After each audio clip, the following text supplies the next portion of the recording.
Villainous by It's_Kingston on AO3. Episode 19, Chapter 13, Dinner.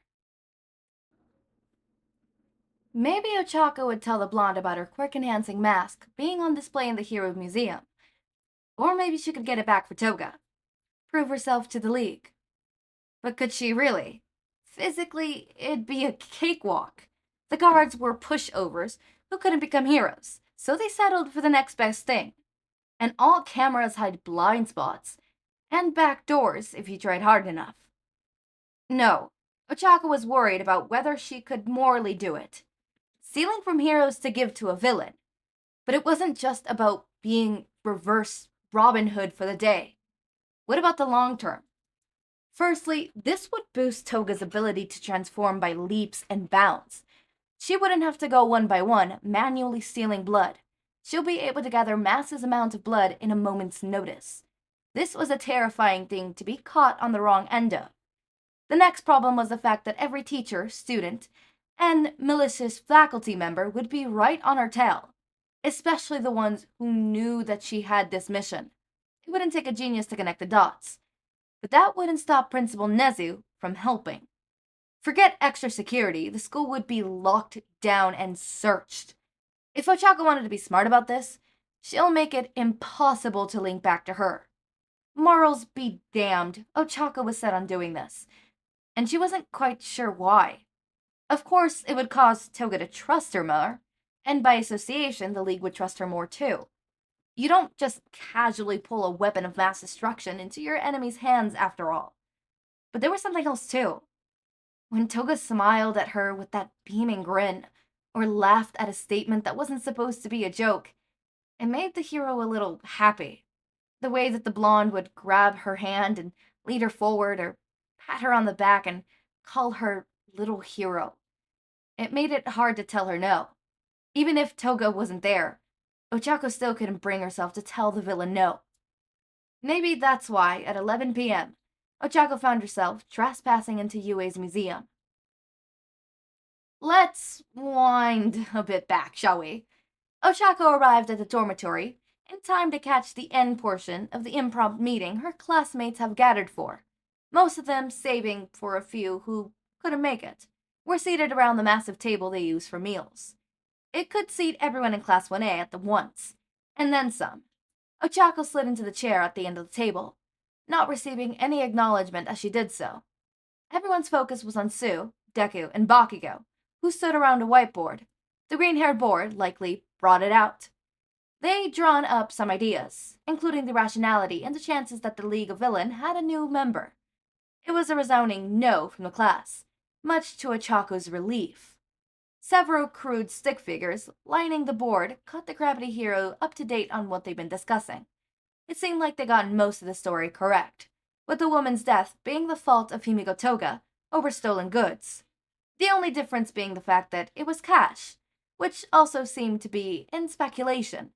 And the very obvious one, Ochako was the one who killed her, not Toga. Does anyone else have anything else to add? Deku finished, writing down Mina's idea, before turning to look at everyone. Okay then, I'll make this a formal letter and send it to All Might and Principal Nezu. The green-haired boy captured his dry erase marker and began wheeling the board back to his room. Everyone dispersed afterwards, along with Sue and Mina, who didn't seem to notice Ochako's appearance. That worked wonderfully in her favor. Ochako sat, scheming in her room until dinner, tapping her pen against the edge of the desk, and overcoming, possibly, issues. She didn't dare write anything down. That was the last thing she needed found in her room. Forget stolen cash, blueprints to rob a museum blind was definitely incriminating. Her plan wasn't too complicated so far. She had a target, and someone to frame afterwards. There was a moderately well-known gang that had some problems with how UA ran their school. If Ochako were to leave behind something that suggested that they were there, their insignia, for example, she might be able to get away scot-free. To lessen the odds of her getting caught further, she'd been overthinking over the guards' shift changes and patrol routes that she remembered from her nightly activities. The museum wasn't exactly a hot tourist destination, so the guards only walked through there a few times at night. No one was stationed inside. The cameras wouldn't be a big issue either. While Deku was still figuring out how to make his new tracking app work, Ochako had been there for moral support. His habit of mumbling problems, solutions, and other bits of information caused Ochako to learn quite a lot about computer operating systems. This meant she knew how to keep it from crashing, and simply put, she'll do the opposite of what Deku did.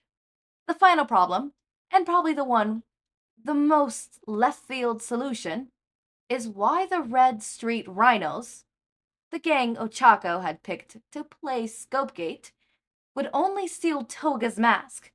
The answer? They wouldn't. They'd trash the place and take it all. So that's exactly what Ochako would do.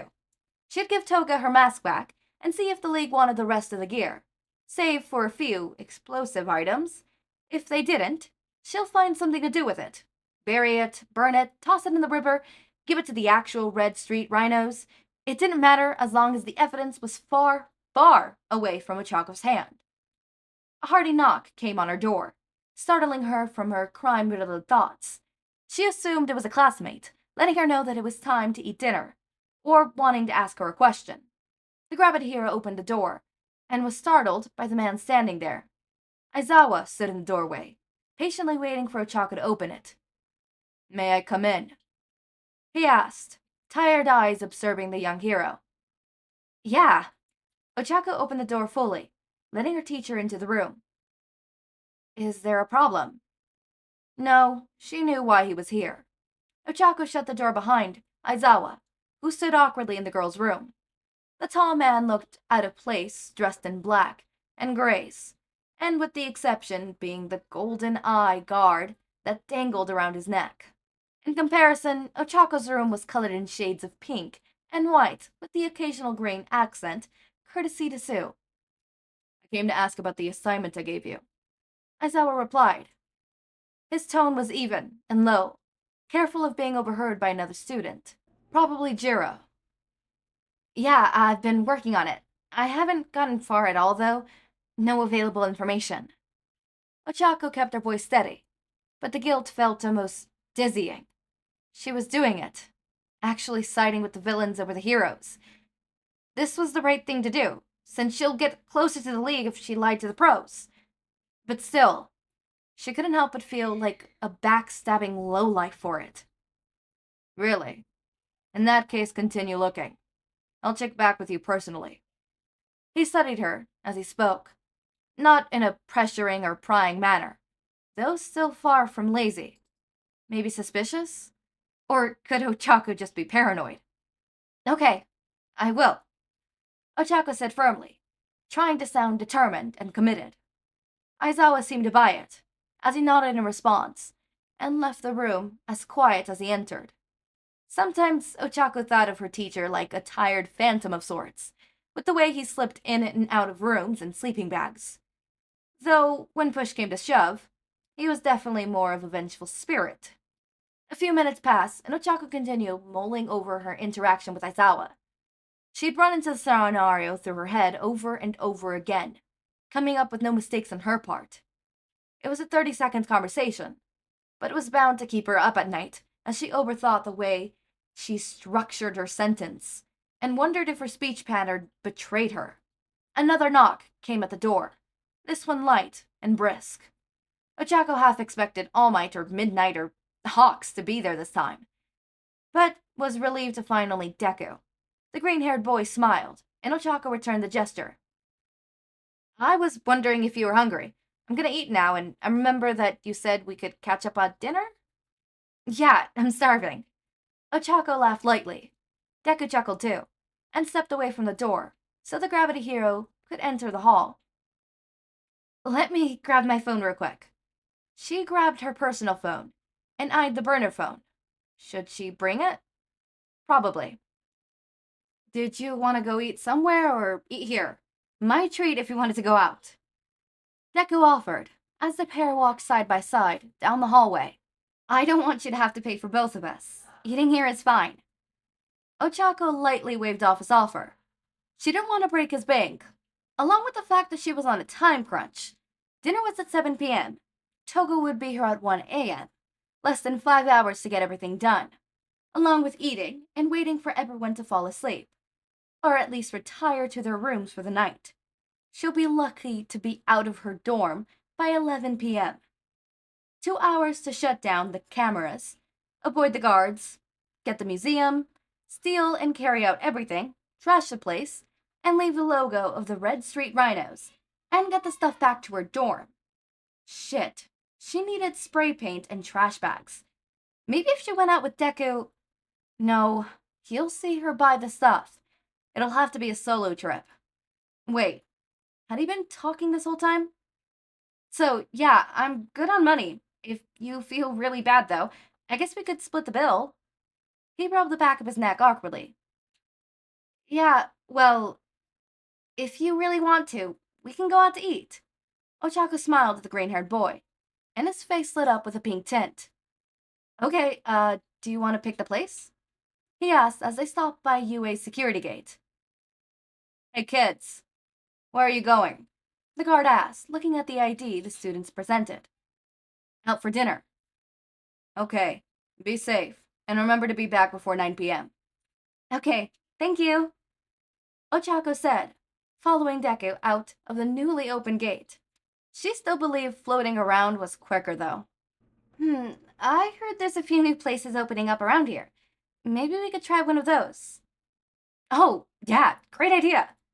Deku took out his phone and began looking at the map of the restaurants nearby. Ochako took out her villain phone, because what else could she call it, and texted Toga while Deku was distracted.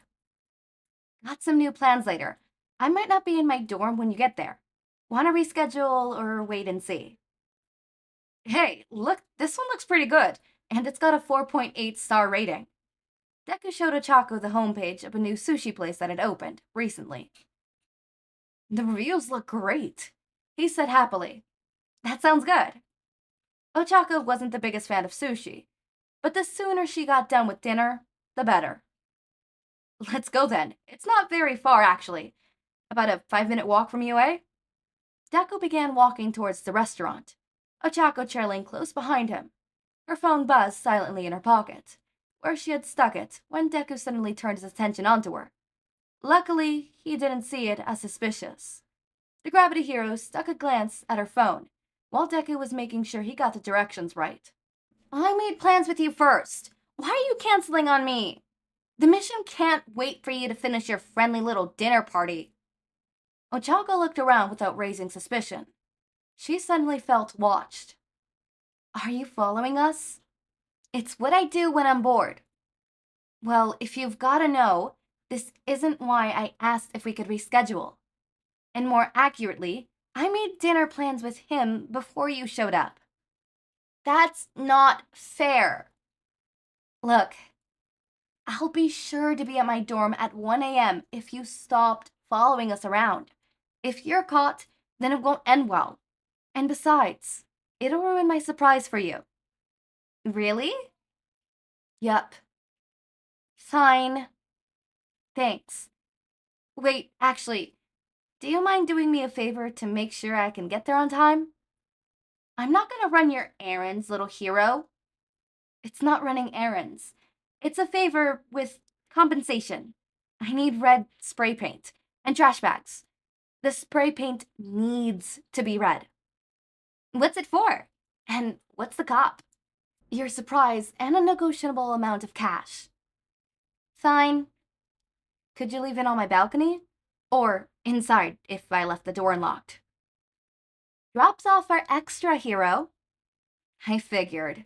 But thanks. You're the best. Ochako tucked her phone away and looked towards Deku, who was walking in front of her. Everything all right? He asked the girl behind him, turning his head to look at her. They were maybe 30 seconds away from the restaurant now, having been walking the entire time. Yeah, why? Ochako asked, quickening her pace to match the green-haired boy's. You just seemed pretty focused on your phone, he said nervously, trying not to come across as jealous or upset. Oh, sorry. Ochako laughed awkwardly. I was texting my friend. Hey, are we almost there? Oh, yeah, it'll be right there. See the neon fish with the bubbles out of its mouth? That's their logo. I think it looks cool," he said, practically racing to get to the door as his mood lifted. Ochako giggled at his action, causing Deko's face to glow red. Maybe a break with her friend would help Ochako relax a bit. "I figured. But thanks. You're the best." Toga smiled at the message. She precautiously on the edge of the railing of the roof building. She could still see Ochako and the green-haired boy walking into the restaurant. With a click, Toga's phone screen faded to black, and she slid the device into her pocket. Hopping off the railing, she landed skillfully on the floor and began climbing down the emergency ladder. She was glad that the hero had asked for her help, but the blonde couldn't help but wonder about the surprise. There was always the possibility of it being an ambush or trap. Toga would investigate it before dropping the stuff off of UA dorms. If not an ambush, what kind of surprise would it be? Maybe a new knife to replace the one she had cost her? No, she wouldn't need paint and trash bags for that. Maybe a kit. But that will all come later. Now she was on her way to pick up paint and bags for the little hero. Maybe something extra too. After all, Ochako accidentally left one of the blonde's knives at a newly discovered crime scene. Well, even without the newly published, she needed a disguise. Instead of relying on her gathered materials, Toga decided to find someone new to kill. If only she had her mask. It made it so much funner. Maybe she'll find it where it was and get it back from those pesky heroes. A lone woman walked past Toga. She wore a black shirt with a brand name scribbled on the front. The picture was 4 boys in pink shirts and blue jeans. They all looked identical and played different instruments. Even their pink shirt had matching yellow stars. Weird. Her hair was black, like obsidian, and walked confidently. Toga always watched before she struck. It helped her to imitate their behavior. It greatly reduced the risk of getting caught. The woman stopped and crouched down, a stray cat at her feet. She held a hand out hesitantly and began to pet the cat. She seemed somewhat compassionate, Toga reasoned. Deciding that the woman was too boring to watch for any longer, the blonde began to slowly creep up behind her. The cat looked at Toga and meowed curiously. "Huh, you're a talkative little one," the woman cooed at the cat. "What are you trying to tell me?"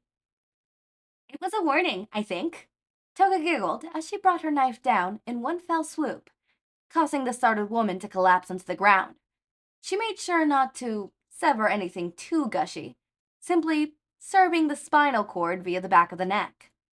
Her knife stayed lodged in the woman as she hit the ground, having been a deep stab. "Perfect!" Toga clasped her hands together, proud of her work. She'd been doing this for years, yet killing never got boring. It was new adventure every time. Would this person scream or die silently? Would this one hear her coming and turn around? Would this one gush if she slashed across her chest? It was a mystery every time. She'd never seen 2 of the exact same reactions. Luckily, this woman was carrying a previously obscured bag. This would make it easier to transport the blonde's clothes. In the privacy of the alley, Toga quickly slipped out of her clothes so it wouldn't melt away upon transforming back. She could just take the woman's, but she liked her outfit. She'd had twice made it for her, along with several copies of it. It made her feel cute. Once fully unclothed, she yanked the knife out of her victim's neck and proceeded to admire the shade of red that temporarily dyed her blade. It was a crimson, dark red color, dazzling against the woman's pale flesh as she began to bleed out. With a grin on her face, Toga gave one last glance at the woman.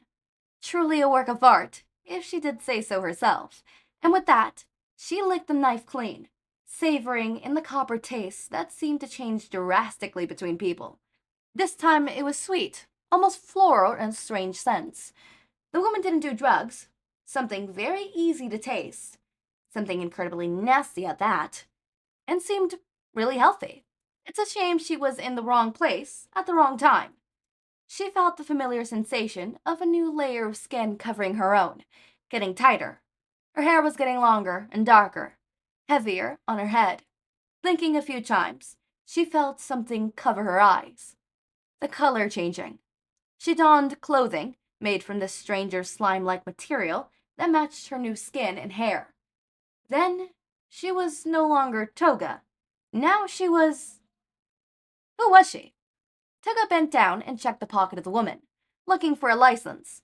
She found what she was looking for in the corpse's front pocket. Lily Paston. Sounds American. The new Lily said as she packed up her old clothing in a purse. She took the woman's wallet, which housed several 20 bills. The cash was like a little bonus to go with her new look. Toga bent down, taking care not to stain her clothes with the skewing blood from the woman's corpse, and filled a vial with red liquid. The cork squeaked as Toga pulled the hole with it, keeping the blood as fresh as she could without a fridge. Tucking her knife steadily into the different pockets and hiding places she could find, Toga stepped out of the alley, a new person. Literally. Okay, so we could clearly tell that they both caught feelings. This chapter really hits hard on them catching feelings. Specifically, the one that's quote-unquote more obvious would be Toga, because literally Toga's like, what's the surprise? Is it a new knife? Is it this? A kiss? You know? So clearly, Toga's interested. Toga's interested, right? You know who else is interested? Izuku! Izuku's interested! I saw that, Izuku! Don't think, what is playing? Stop playing. No, stop it, pause, stop it, pause. There you go, sorry. I've been playing on loop, that one song that, She's My Alibi. Like, she's my idol. I just killed a man. She's my alibi, and it's been looping. It's been looping in my ear. But, yeah, Deku, Izuku Midoriya has caught feelings. And you cannot tell me he has not caught feelings. I'm sorry. My man's has it hard. Because you cannot tell me that he did not, invite Ochako out to eat and offer to pay as a completely friendly thing. No. That blushing, plus the fact that he was trying not to sound jealous when he was, about, like, the whole, hey, don't, who are you talking to? Is everything okay? Like, specifically, is everything okay? Right? Also, Ochako, you've caught feelings. For Toga.